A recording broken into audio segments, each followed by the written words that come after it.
But new tonight at 5, well, is there foul play from CCSD? Well, people with some programs are still paused. They're speaking out tonight. Jeremy. 13 Action News, live at 5. Well, fighting for fairness, some CCSD athletes and performers, they are sitting on the sidelines while they watch others compete or play.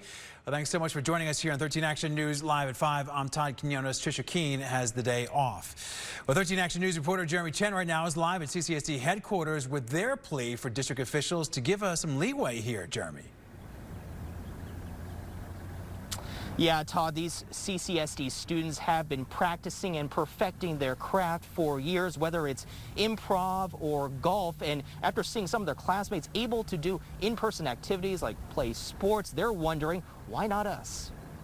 We said it together. Being a part of Jesters Improv is a passion project for Maya Swift, a senior at Durango High School. It's an activity she looks forward to. Doing this just made me gain more confidence in who I am myself and who I am as a performer.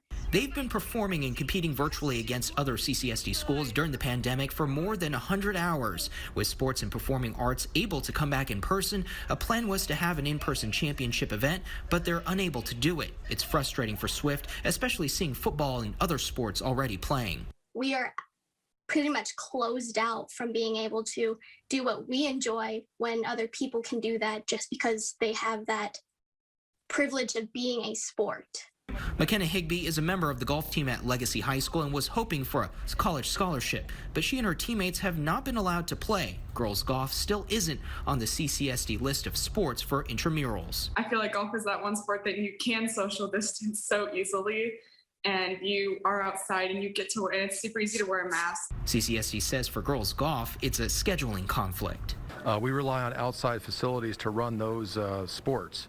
So there is some conflict where we have right now spring sports, which is boys golf, and the girls golf season is actually at another time of the year. So that's the complexity, is we want to bring them back as soon as possible. The district also says it made performing arts the same priority as sports for in-person events. We've already made some allowances for the performing arts concerts to occur with spectators. So we've provided that guidance to our schools, and so that should be happening. Swift says she started a petition to have an in-person championship event. She understands district officials have had a lot of work, but wants them to understand how much this activity means in helping them get a chance to shine outside of academics. This is their first time being nominated for anything, with a possibility to receive feedback that they are doing well in something, and that changes a lot of things within someone.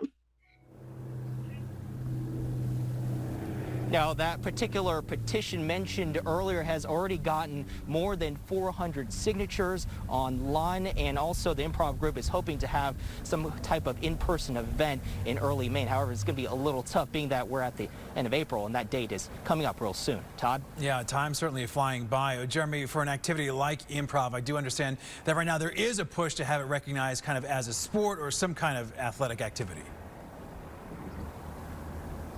Absolutely, and actually this push has been happening even before the pandemic, but in this context, during the pandemic, the reason is they hope that by being recognized as a sport, they could have gotten a lot more quickly as far as being able to do in-person events like football or basketball or volleyball. But at this point, this is just another example of how the pandemic has really magnified issues within schools.